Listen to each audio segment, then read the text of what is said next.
Oh, what's up, everyone? It's Sam here. Just wanted to get on after the Dolphins game earlier. Big Dolphins fan. Me and Michael, both the resident Dolphins fan on the podcast. I just kind of want to talk about where we're at and where we should go after this. It shouldn't have been disappointing. I should have expected it, but I got my hopes up during the game. But after this loss today, 34-31 to Buffalo, just kind of wanted to dissect where the team is at, how this year went, and what I feel like we should do in the offseason going into next year, where I think we're going to be at. So, uh, obviously the biggest question is Tua and his health. By all means, it seems like he's going to be the starter next year. But the rumors with Brady and Carr are definitely out there circulating. I don't want Derek Carr. I think it's basically the same thing we have with Tua now, just less upside and more money. Tua's still on the rookie contract and is still a relatively young player. So there's a lot of room to improve, and I think he really blossomed this year. It's not often that you see a first year major success with a new coach and the same quarterback. Like, I feel like it often takes a year, 2 or 3 years. So I think next year we'll really see him evolve. His health is the key issue. Obviously, we all know that. But assuming that he can go next year for more than he did this year, I would aim for like 13 to 14 or 14 to 15 games instead of the, was it 12, 11 that we got. It was not very great. And then I think there's also more gaping holes on the team that we need to address before we really worry about the quarterback. I think Tua can succeed in this offense. I think, honestly, fully healthy this season, the Dolphins were probably the third best team in the AFC. I think when we beat the Bills, when we had everybody there, and then we came so close, and Josh Allen just got the better of us. Fair game. We won at home. They won at home. But even today, you saw Skylar Thompson, who played horrible, lead that team to almost a victory. I mean, he didn't really lead them. It was a lot of the defense. But, like, that's with our third string quarterback and injuries all across the board. Health is a huge issue for this team.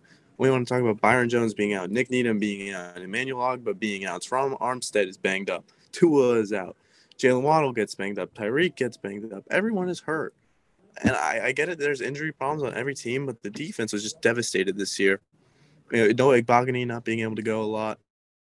It really hurt the team down the stretch. And you could tell, I mean, when Cater Coe, who was undrafted, and Crossan, who was a seventh round pick, those are our starting cornerbacks recently, or for most of the year when Xavier Howard is in and out of the lineup, and even when he's in, he hasn't played great.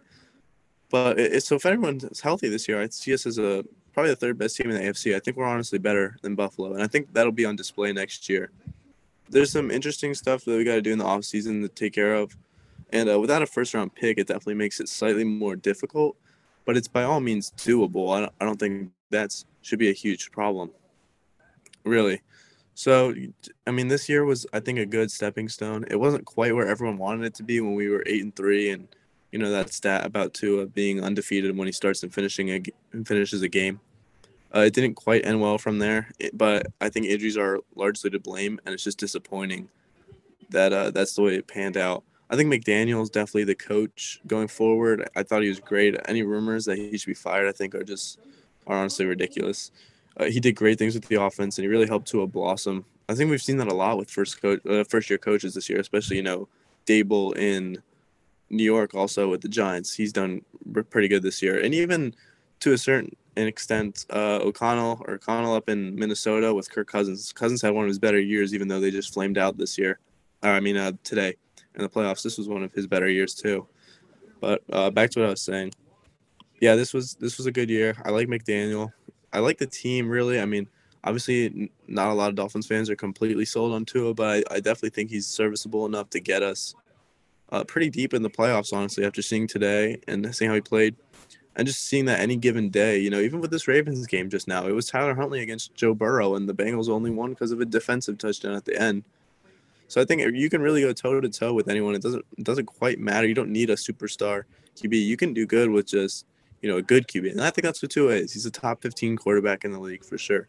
So I think with a good QB like Tua, we can definitely get somewhere. We don't need to be go to mediocre and Derek Carr. I guess if Brady wants to come for a year, we can ponder it, and we'll cross that bridge when we get there. I don't know how legit that those reports are, but yeah, I feel good. I like where my team is at going forward. I'm fine with our quarterback. The offense is good. We can get if we can get 1 to 2 more O-line pieces this year, but even or next year, this offseason, because the O-line was banged up too. I mean, Teron Armstead in and out. He's a great piece, though. Great signing. It was really a game changer when he was in there. Austin Jackson will be back. He was good. Eichenberg is fine.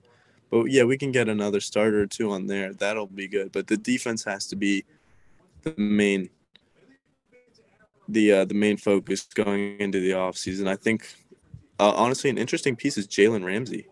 I feel like the Rams might go into sell mode. They don't have a lot of assets going forward. First round picks. They don't really have anything until about honestly 2024 or five, I believe 2024. So this is their last draft for that one.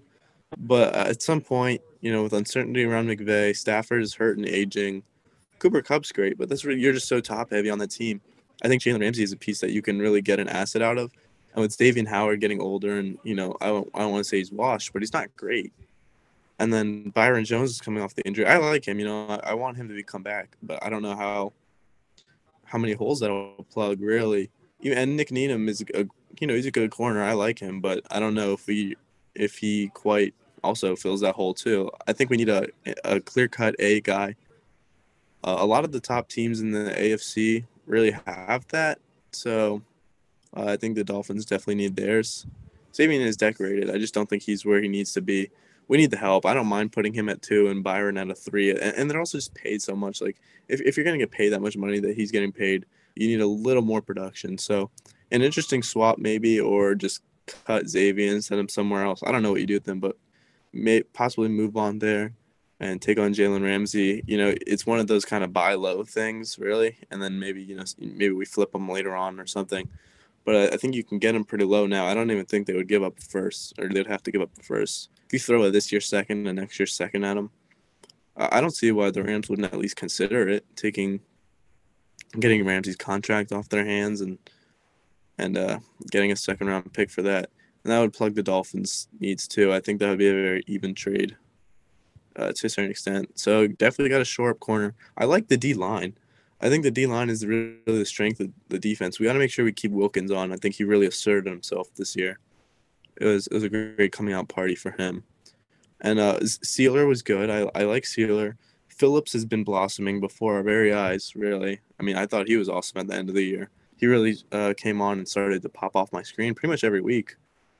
And Charlie Chubb, we traded first round pick for him. That's good. And next year we get Ogba back. So I think the line is fine. We're going to get Ogba rushing off one end, Chubb off the other, Phillips coming in and doing his thing, Sealer and Wilkins down the middle. So the D line is great.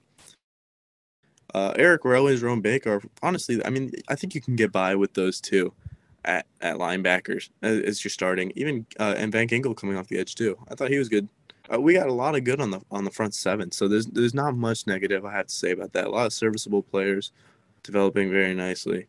It's really just that back, the rest of the DB unit. Holland is good, and what Dolphins fan doesn't love Javon Holland, right? He's sure come along every year. He just continues to get better. I'm sure he'll be even better next year. But it's that DB room with Xavier and Byron, Needham, Crossan, and Kohu. That's kind of your top 5 right there. If you want to throw Igbenogany in there at 6, those bottom 3 are not getting it done, and I don't think you can rely on Needham to really do everything you need. He's good, but it's not the room that we need right now with aging guys, and you need the speed. I think we saw it today. I mean, Stephon Diggs getting almost 100 yards in the first quarter because he's just absolutely dusting Xavier, and it's been the whole back half of the season. I don't know if we're going to blame that on injury or not. But those are definitely the holes we have to fill up. If I had to pick 3, I'd definitely go cornerback at number 1. Let's say O-line, the guard spot would be the number 2, either right or left. And 3, I don't know. I mean, honestly, I like the Ross, maybe running back, but even then, I thought Mostert and Wilson did good. I think one of, if not both of them, would be back, but we could definitely upgrade the run game a little bit. Most importantly with the defense, though, as much as we want to talk about the players and all that, I think it's time for Poyer to go. It was just the scheme just didn't work, and we saw it week after week. The third down defense was horrible. They just can't get off the field, and it's so frustrating to watch because you run that same cover 1 just send everybody. Honestly, it was cover zero sometimes. Really, it's just you send the whole team at the line, and when you're playing a good quarterback, they can make a quick read and fire. They weren't getting through quick enough. But because they were struggling at the first half of the season to get to the passer before we had traded for Chubb and lost Ogba, it was like that middle ground where we didn't really have anyone to rush. So they just developed that, the cover zero, rush everybody defensive scheme, and just didn't work. It was painful to watch. I think he's got to go. The defense, especially the pass defense, just really gave out throughout the year, especially when we played the good teams and it mattered most. 96 yards to Diggs in the first quarter is just ridiculous. So Poyer's got to go. That's got to be the biggest need. And then also clock management. I think that was a big deal. Today we saw it like on full display. The delays of games and the the timeout using like just burning through it because you don't want to let the game clock run out. I mean, it's like, come on, how many times? And then to end the game, it is a 4th and 1, and you get a delay of game because you didn't have a timeout left because you burned the other 3 on delay of games, and now you're stuck here, and it's just ridiculous. And that cost us our season. I'm not saying they would have won, but I mean, 4th and 1, I would like to put my money on the fact that they could have got it, and we'll go from there. You only needed a field goal to tie the game. So the clock management throughout the whole game and the whole season. I know everyone loved to talk about the Broncos and Nathaniel Hackett being bad with the timeouts, but I thought McDaniel was, almost just as bad. Honestly, it feels like we never really got into the time where we needed the timeouts with all 3. So he'll work. I hope he'll work on that. Definitely has to. And then get rid of Poyer on defense because I think we got to really remodel that. We got to take a long look at that defense this offseason because the pieces are there. The roster, like on paper, everything is there for this team to be really good next season. And I think if Tua's back and we're all healthy and we're all rolling, Tyreek and Waddle still so dynamic. People even forget about guys like Cedric Wilson, and Trent Sherfield and all these guys that are falling up. Gesicki at the tight end spot. Like this team is just loaded on offense. And the pieces are there on defense, frankly. I mean, when we look at it on paper, they're there. I think we just need a better DC to really get the full potential out of this team. And I'll be doing more videos like this on the Dolphins, and comment down below if you want me to dissect other teams too, because I love the offseason just as much as I love the regular season, frankly. But yeah, a good year, like where we're at. Wish we could have done a little more with fully healthy team, but it's a bright future. I'm not quite worried. I know we don't have a first round pick this year, but I trust we can make some moves in the draft. I think, maybe use those 2nd and 3rd round picks, get some good quality guys there to fill some holes. But I like the direction this team is heading overall. I think we found our coach. Tua's definitely got another year to prove that he is a starting winning quarterback. I'm good with him coming in for another year. I don't want Derek Carr, maybe Brady, but even then, I don't really know. Yeah, so I like where the team is at. I'll be going into it a lot more in depth as we get closer to the draft and all that. But this is in free agency. This is just kind of a spontaneous, immediate postseason reaction after watching the game today. I hope you all enjoyed. Let me know down in the comments what you agreed with, disagreed with, what I should talk about next, if I should do any other teams. But yeah, that's all I have for you guys today. Remember to subscribe, follow the Instagram, follow the TikTok. All those should be linked in the description. We got some big stuff coming for you this week. Tune in to our big pod that should be coming out. I don't have an exact day for you yet, but it will obviously deliver to you soon. There should be some other good videos. I think we'll get a soccer video out this week too. Possibly the Way Too Early Top 25. And Michael and I are going to put a lot of work into that. So subscribe, stay tuned, follow everything, and leave some comments down below what you think, what you agreed with, disagreed with. Peace out, guys.